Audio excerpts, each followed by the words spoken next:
ഗോവിന്ദച്ചാമിയുടെ jail ചാട്ടം അത്ഭുതപ്പെടുത്തുന്നത് എന്ന് സർക്കാർ നിയോഗിച്ച അന്വേഷണ സമിതി. സെല്ലിലെ വലിപ്പമുള്ള കമ്പികൾ മുറിക്കാനായത് എങ്ങനെയെന്ന് തെളിയിക്കപ്പെടണം. ജീവനക്കാർക്ക് പാളിച്ച സംഭവിച്ചുവെന്ന് സർക്കാർ നിയോഗിച്ച കമ്മിറ്റി പറയുന്നു. റിട്ടയർഡ് ജസ്റ്റിസ് CN രാമചന്ദ്രൻ നായരും മുൻ DGP ജേക്കബ് പുന്നൂസും ഇന്നലെ ജയിലിലെത്തി പരിശോധന നടത്തിയിരുന്നു. സർക്കാർ നിയോഗിച്ച കമ്മിറ്റിയുടെ പരിശോധന കണ്ണൂർ സെൻട്രൽ ജയിലിൽ തുടരുകയാണ്. ഇപ്പോൾ അംഗങ്ങളായ retired justice CN Ramachandran Nair, ഒപ്പം തന്നെ ജേക്കബ് പുന്നൂസ്, ഇവർ രണ്ടുപേരും നമുക്കൊപ്പം ചേരുന്നുണ്ട്. അപ്പോൾ ആദ്യ ദിനം നമ്മൾ എന്തൊക്കെയാണ് കണ്ടത്, എന്തൊക്കെയാണ് വിലയിരുത്താൻ കഴിഞ്ഞത്?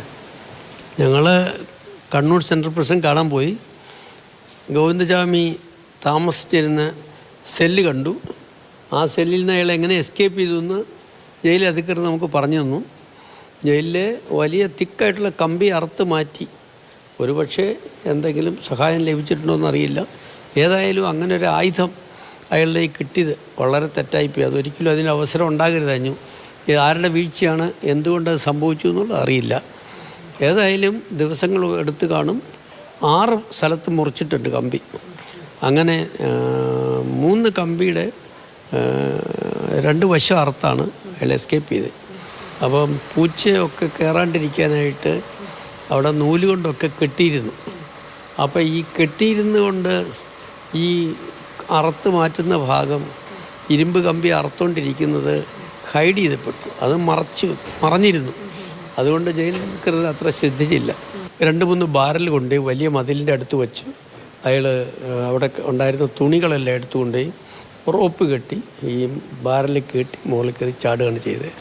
അപ്പം 3 മണിക്കൂർ ഫ്രീ ആയിട്ട് ജയിലിൽ രാത്രി 1 മണിക്ക് നടന്ന ഒരാളെ ഡിറ്റക്റ്റ് ചെയ്യാൻ ഒരു എക്യുപ്മെൻറ്റിനും സാധിച്ചില്ല. അതൊരു പാളിച്ച തന്നെയാണ്, ഒരു വീഴ്ചയാണ്. ഇപ്പോൾ ജയിലിൽ വന്ന് കണ്ടപ്പോൾ ശരിക്കും എന്തൊക്കെ തോന്നി? അല്ല, ഞാൻ പല പ്രാവശ്യം ജയിലിൽ നേരത്തെ പോയിട്ടുണ്ട്.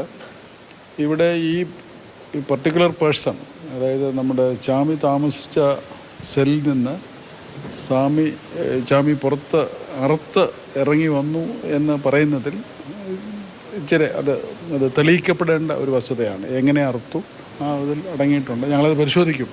കാര്യമായ അന്വേഷണ വിധേയമായ സംഗതിയാണ്. ജസ്റ്റിസ് സൂചിപ്പിച്ചതുപോലെ ഞങ്ങൾക്കും സ്വല്പം അത്ഭുതകരം എന്ന് തോന്നി. യഥാർത്ഥത്തിൽ അത് തന്നെ പുന്നൂസ് പറഞ്ഞ പോലെ അത്ഭുതകരമാണ് അയാൾ എസ്കേപ്പ് ചെയ്തത്. അതുപോലത്തെ ഒരു ജോലി ചെയ്ത് അയാൾ അതിൽ എസ്കേപ്പ് ചെയ്തു. അത് ആ ആയുധമാണ് അതിനെ സഹായിച്ചത്. പിന്നെ സസ്റ്റൈൻഡ് ആയിട്ടുള്ള വർക്കും ചെയ്തിട്ടുണ്ട് അത് ചാടാനായിട്ട്. ഏതായാലും അന്വേഷണം തുടരുകയാണ്. കണ്ണൂർ ജയിലിൽ മാത്രമല്ല എല്ലാ ജയിലുകളിലും പരിശോധന നടത്താൻ തന്നെയാണ് കമ്മിറ്റിയുടെ തീരുമാനം. കണ്ണൂരിൽ നിന്നും ഫെലിക്സ്, മാതൃഭൂമി ന്യൂസ്.